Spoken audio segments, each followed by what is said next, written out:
Commander Vexithala considered herself a professional.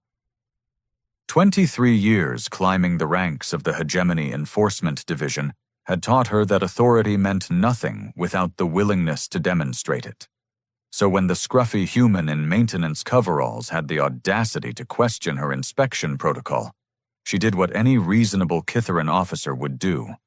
She struck him across the face. The sound echoed through the cramped service corridor of Convergence Station like a gunshot. Her taloned hand had connected with enough force to stagger most species, certainly enough to remind this Torres, according to his identification badge, of proper hierarchy. Vexithala flexed her fingers, satisfied. The gesture had been precise, controlled, educational. Torres steadied himself against the bulkhead, one hand touching his reddening cheek. He looked at her with those peculiar human eyes, too small, too round, completely inadequate for reading expressions at a proper distance. But there was something unsettling about his gaze. Not fear, not anger, something closer to consideration. "You probably shouldn't have done that," he said quietly. Vexithala's neck frills flared in irritation. The human's tone carried no deference, no acknowledgement of the lesson just administered. If anything, he sounded almost sympathetic, as if she were the one requiring pity. "I am conducting a scheduled maintenance inspection," she snapped. "Your species' tendency toward casual disrespect has been noted in previous reports. Consider this a correction."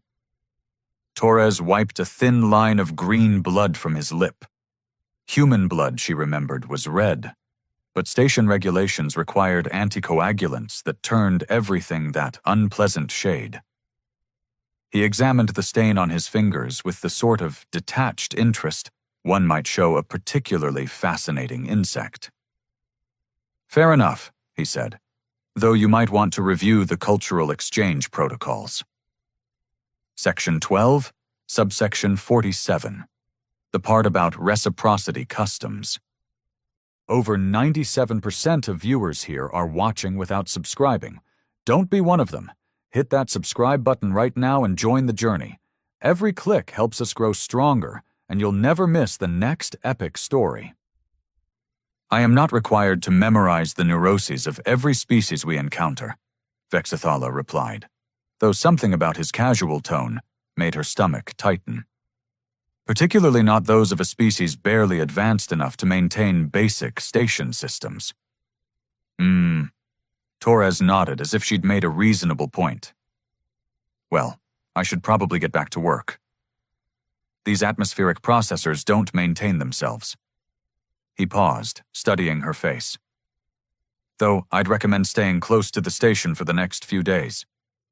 Travel can be complicated when customs get involved." He walked away without another word, leaving Vexithala standing in the corridor with an increasingly uncomfortable feeling that she'd missed something important. The human's reaction had been all wrong. Where was the submission? The desperate apologies? The pleading for forgiveness that any reasonable being would offer after being corrected by a superior officer? Instead, Torres had seemed almost disappointed in her. "Commander?" Her aide, Jorik, materialized at her shoulder with that peculiar Selthari ability to appear silently. His 4 eyes blinked in sequence, a sign of nervous agitation. "The inspection schedule shows 17 more maintenance checkpoints." "Proceed," Vexithala ordered, though she found herself glancing back down the corridor where the human had disappeared. "And Jorik? Run a background check on that maintenance worker. Something about his reaction seems irregular." They moved through the station's labyrinthine service tunnels, documenting compliance violations and equipment deficiencies with mechanical precision. But Vexithala found her attention wandering. 3 more times they encountered humans: a sanitation engineer named Okafor, a communications technician called Petrov, and a cargo supervisor who answered only to Chief. each interaction followed the same disturbing pattern. The humans were polite, professional, completely unhelpful. More troubling, word of the incident seemed to be spreading through the human population with impossible speed. She caught them whispering in corridor intersections, exchanging meaningful looks across crowded common areas, gathering in small groups that dispersed the moment any non-human approached. "Commander," Chief said when she questioned a discrepancy in the cargo manifest. "I think there might be some confusion about jurisdiction here. You'll want to check with the station administrator about inspection authority over private contractors." "I am a duly authorized representative of the Hegemony Enforcement Division," Vexithala replied coldly. "My authority supersedes local administrative concerns." "Oh, I'm sure it does," Chief agreed, with that same maddeningly calm tone Torres had used. "It's just that humans have some very specific ideas about reciprocity. Traditional responses to traditional gestures. You understand?" She didn't understand. That was becoming increasingly clear. By the 6th hour of inspections, even Jorik seemed agitated. His scales had shifted to a pale yellow, and he kept consulting his portable data terminal with obsessive frequency. "Commander," he said finally, as they completed the atmospheric processing section, "I've been reviewing the cultural files on humans. There are some concerning patterns, such as they appear to maintain detailed genealogical records stretching back thousands of years. Their legal systems incorporate something called precedent, essentially institutionalized memory of past conflicts, and their economic structures seem to prioritize long-term relationships over immediate profit." Vexithala's frills flattened against her skull. "Your point?" "They hold grudges, Commander. Not just individuals, entire civilizations. And they have very specific ideas about proportional response to physical aggression." "Superstition," she dismissed, though her voice lacked conviction. "Primitive, cultural artifacts. Perhaps? But Commander, when I ran that background check on the maintenance worker, Torres has been employed on this station for 8 years. Before that, he worked on Kepler Station for 6 years. Before that, maintenance contracts on 17 different worlds spanning 4 decades. So? Commander, humans have an average lifespan of 80 standard years. Torres is listed as 42. Either their medical technology is far more advanced than we've been led to believe, or what? Jorik's scales flickered through several shades of nervous purple. Or he's not just a maintenance worker. The lights in the corridor dimmed suddenly. Not a malfunction, but the gradual transition to station night cycle. In the growing shadows, Vexthala could swear she heard whispers echoing from the ventilation shafts. Human voices, speaking in their harsh, consonant-heavy language. "Commander," Jorik said quietly, "perhaps we should return to our quarters. Complete the inspection tomorrow." For the first time in 23 years of service, Commander Vexithala of the Hegemony Enforcement Division found herself agreeing with her aide's suggestion to retreat. But as they made their way through increasingly empty corridors toward the diplomatic quarter, she couldn't shake the feeling that retreat might no longer be an option.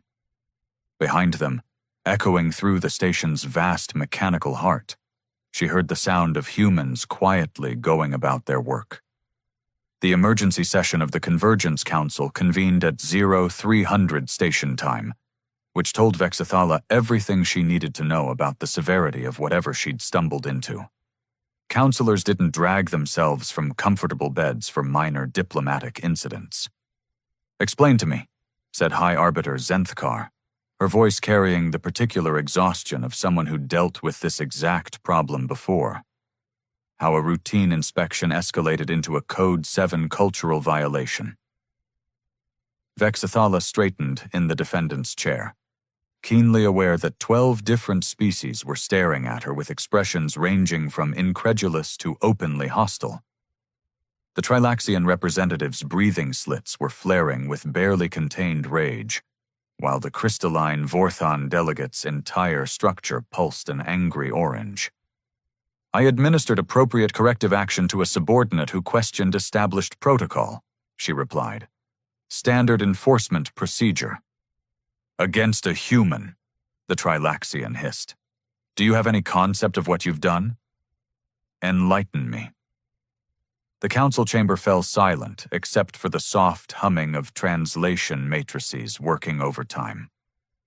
Finally, Councillor Breshita of the Trade Federation spoke up, her ancient voice crackling through outdated speakers.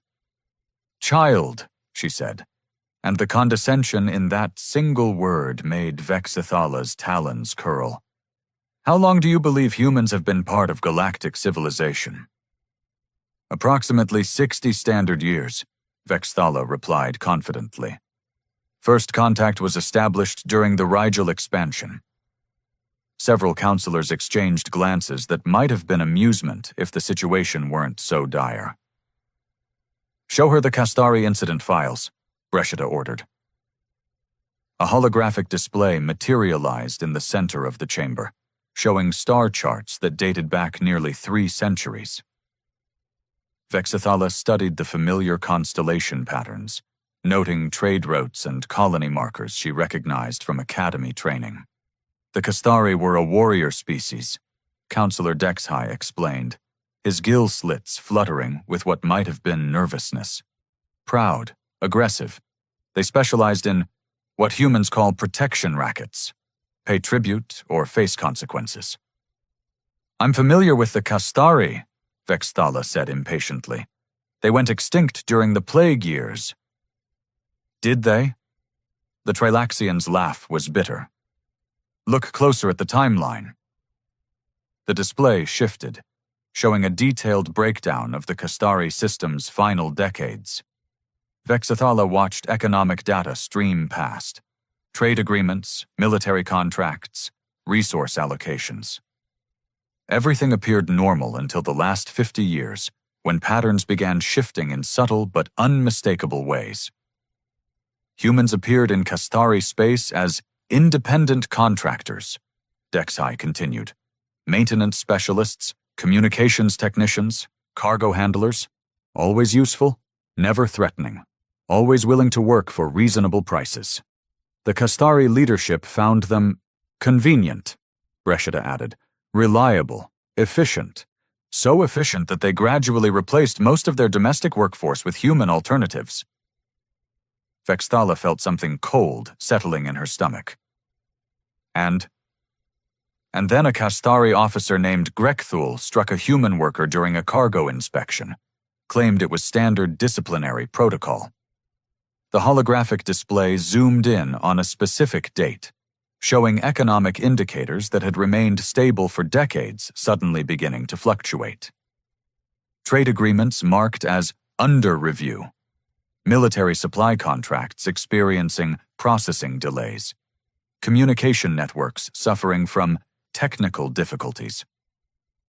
The humans didn't retaliate, the Vorthon delegate pulsed in crystalline tones.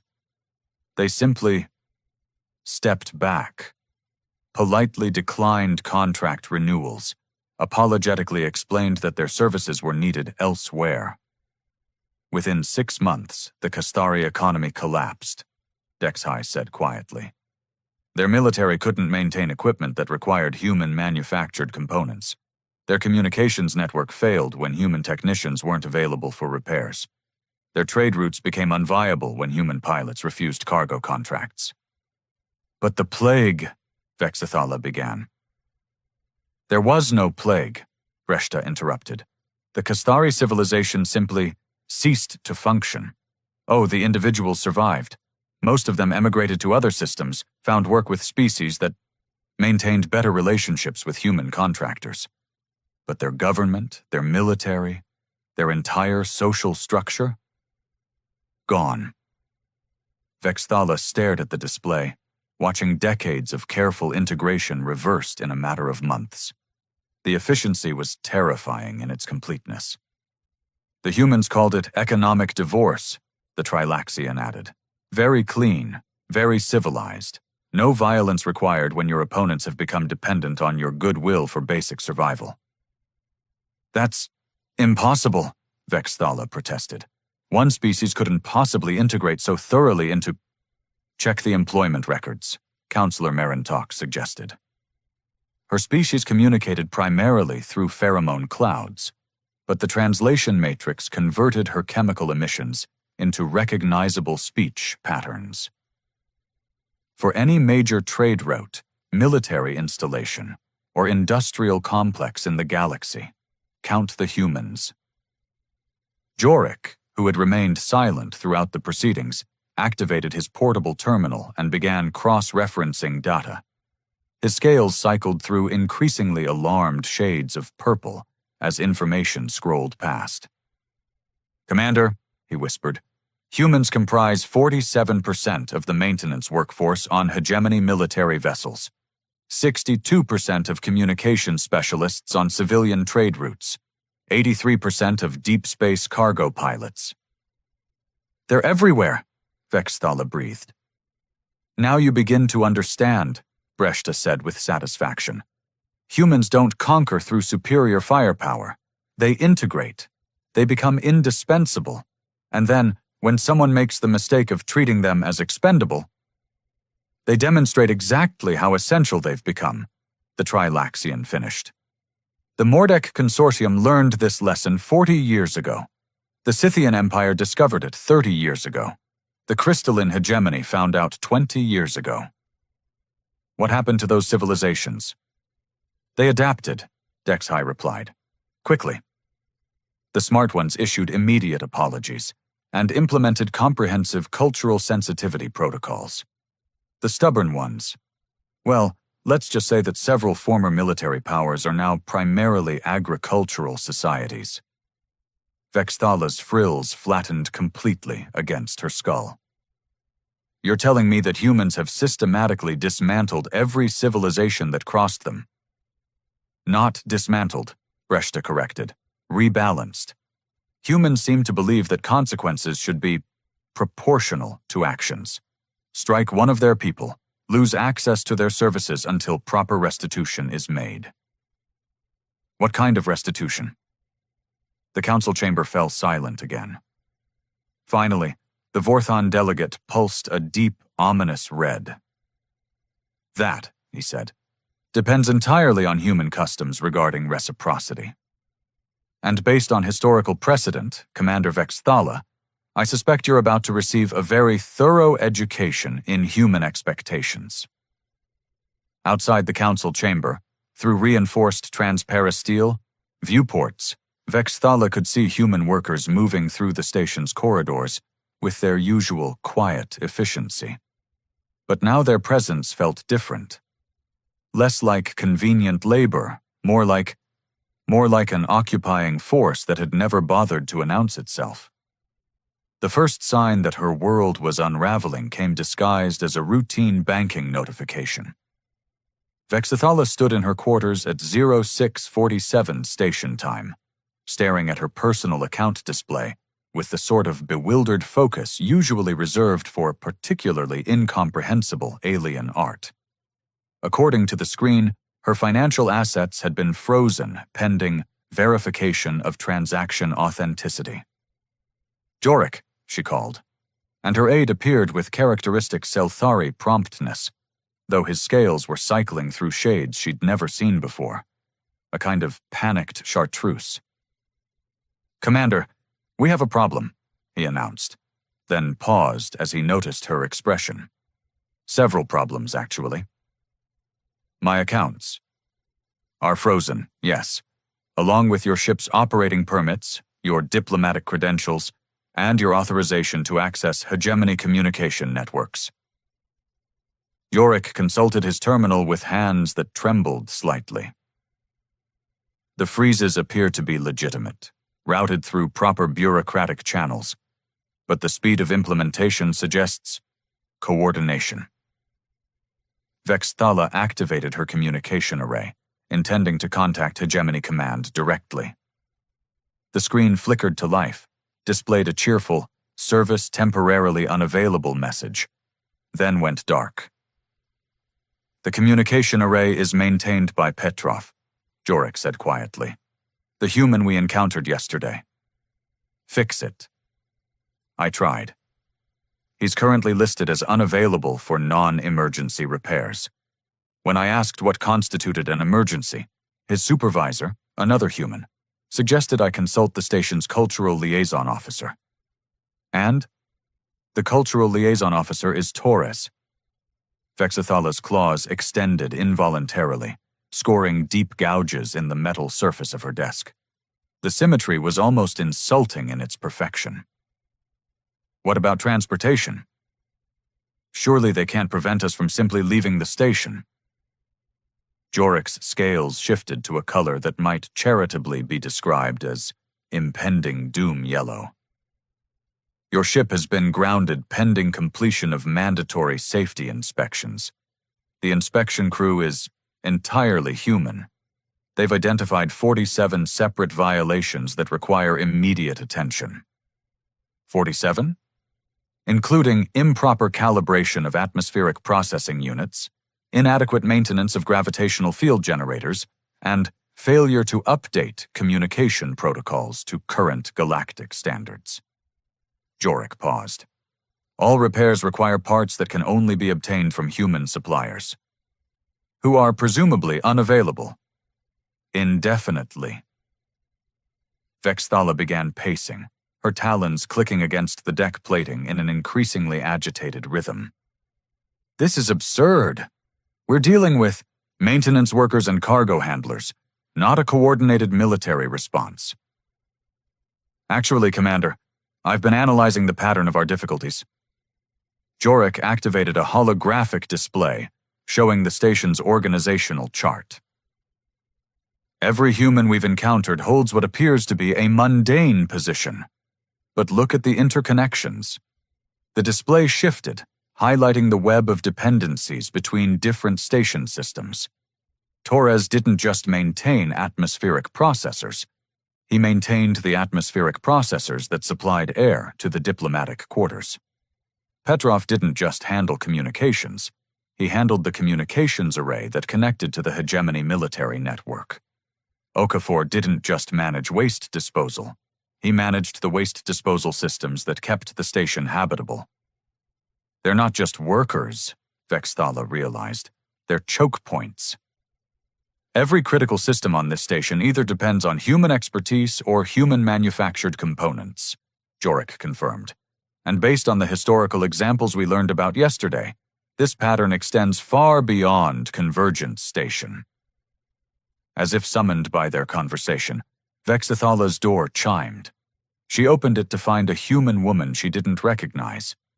Middle-aged, wearing the simple gray uniform of station administration. Her smile was polite, professional, and absolutely terrifying in its implications. Commander Vexathala, I'm Administrator Chen. I understand you've been experiencing some technical difficulties. Your people are sabotaging my ship and blocking my communications, Vexathala snarled. Oh no, Chen replied with genuine-sounding concern. I think there might be some confusion. We've simply been reviewing your compliance with standard safety protocols. It's really quite routine. Routine? My financial accounts have been frozen. Ah, yes. That would be the automatic fraud detection system. Apparently, there was unusual activity on your accounts. Several large transactions flagged for verification. The banking consortium's AI flagged them as potentially fraudulent and froze everything pending investigation. What transactions? Chen consulted a tablet with the sort of casual efficiency that suggested she'd been expecting this question. Medical insurance claims, primarily. It seems someone reported a workplace injury that might require compensation. Torres, Vexathala breathed. The system flagged potential liability issues and initiated protective protocols. Very sophisticated, really. The banking AI cross-referenced the incident report with your employment records, identified potential legal exposure, and automatically froze assets to ensure compensation funds remain available. That's not possible. No AI system is that sophisticated. Chen's smile never wavered. Oh, Commander. Human-designed banking systems are remarkably thorough. We've had a lot of experience with workplace disputes. Vexathala felt reality shifting, around her like quicksand. You're telling me that striking your maintenance worker triggered an automated legal response that's systematically destroying my ability to function. Not destroying, Chen corrected gently. Protecting. The system is designed to ensure that all parties receive appropriate consideration under applicable cultural exchange protocols. Once proper restitution is arranged, everything should return to normal. What kind of restitution? Well, that's really between you and Torres, isn't it? Human customs regarding reciprocity can be quite specific, but I'm sure you'll work something out. Chen turned to leave, then paused at the threshold. Oh, and Commander? I should mention that 17 different species have filed formal requests to distance themselves from this incident. Apparently, they're concerned about potential spillover effects, you understand? After she left, Vexthala and Jorik sat in silence for several minutes. Finally, Jorik spoke up. Commander, I've been monitoring communications traffic between human personnel on the station. They're not discussing revenge or retaliation. They're discussing paperwork. Paperwork? Incident reports, insurance forms, cultural violation documentation. They've turned your assault into an administrative process. Vexthala laughed, though the sound held no humor. They're bureaucratizing my destruction. More than that, Commander. They're making it legal. Outside her quarters, she could hear the station continuing its normal operations. But now every sound, every footstep, every mechanical hum, every whispered conversation carried the weight of invisible threads connecting her fate to systems she'd never bothered to understand.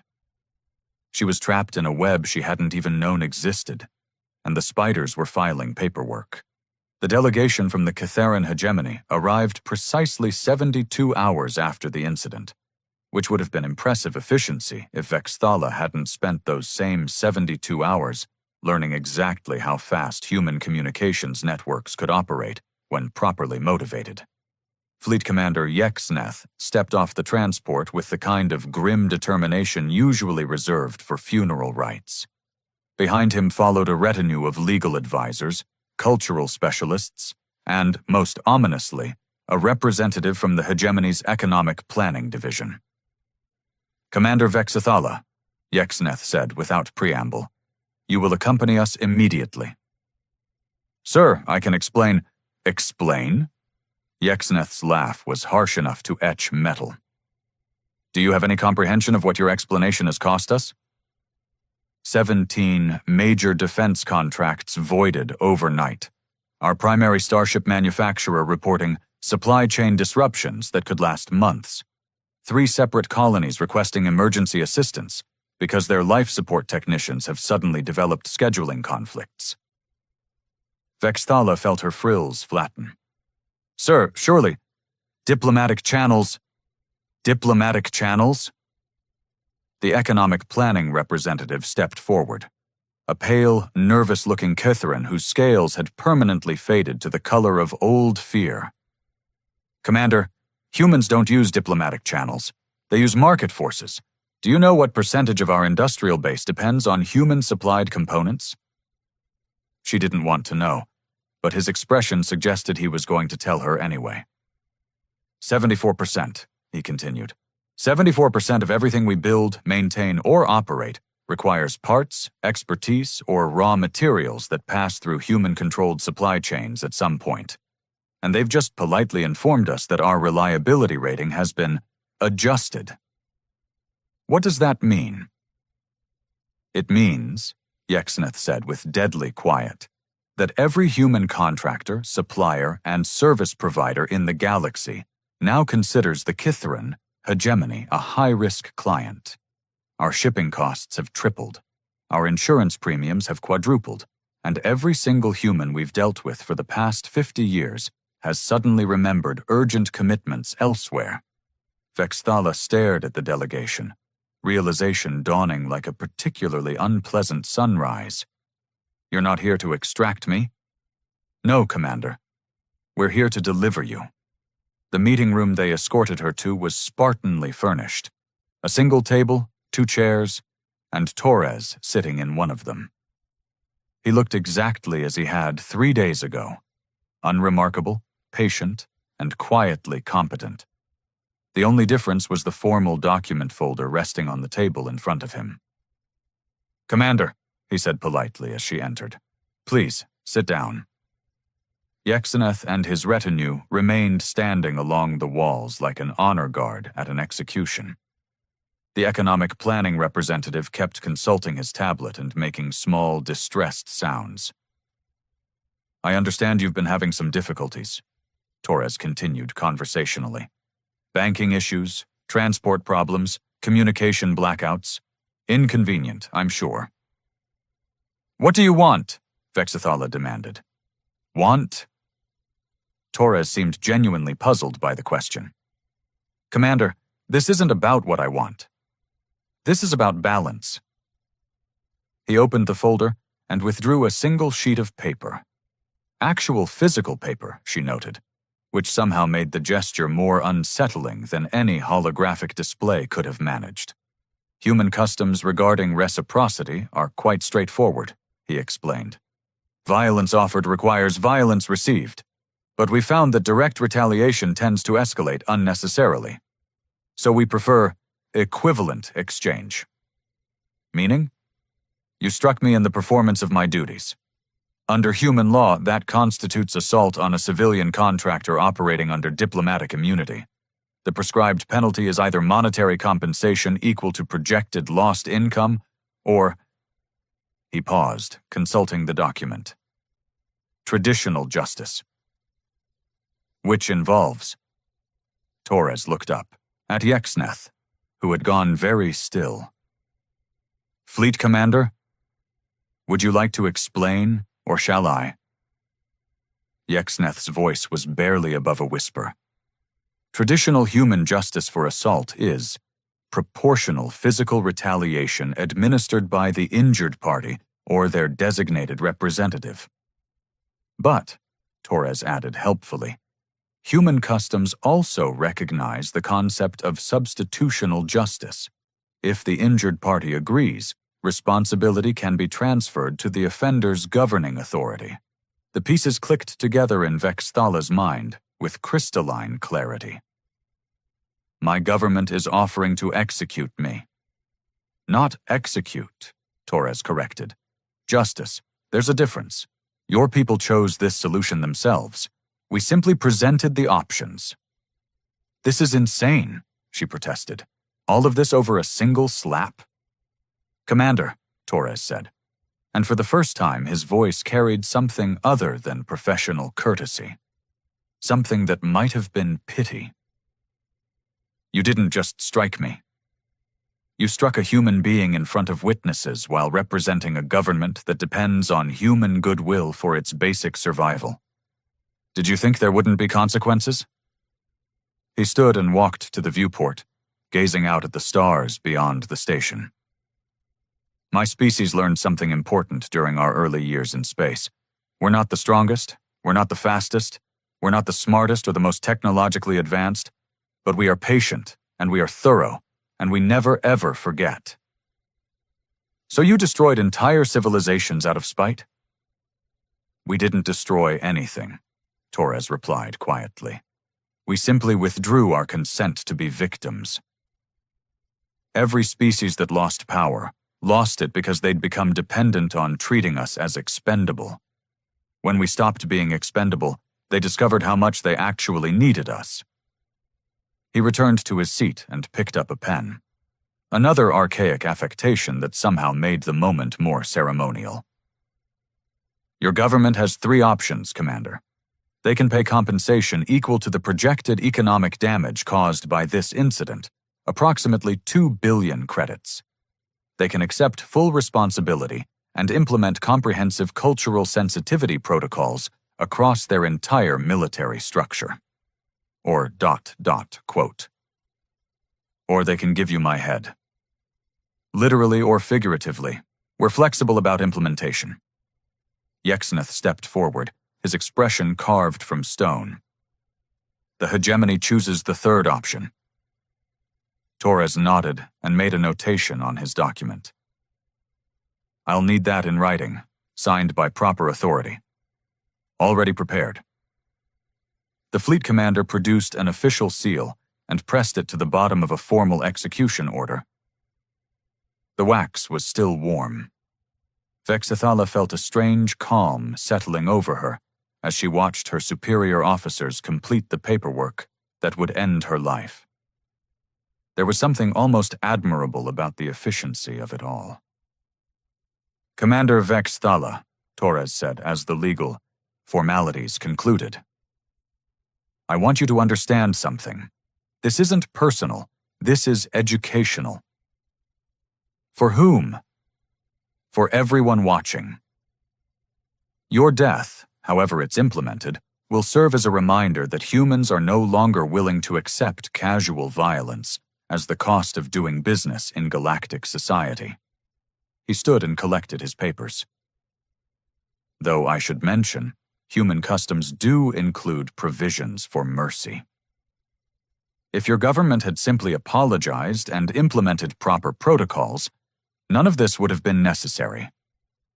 But they chose efficiency over ethics, Vexithala observed. They chose economics over pride, Torres corrected, which, honestly, is probably the most rational decision they could have made under the circumstances. As the humans filed out of the room, leaving her alone with her executioners, Vexithala found herself grudgingly impressed. Her species had always believed that power came from the ability to inflict violence.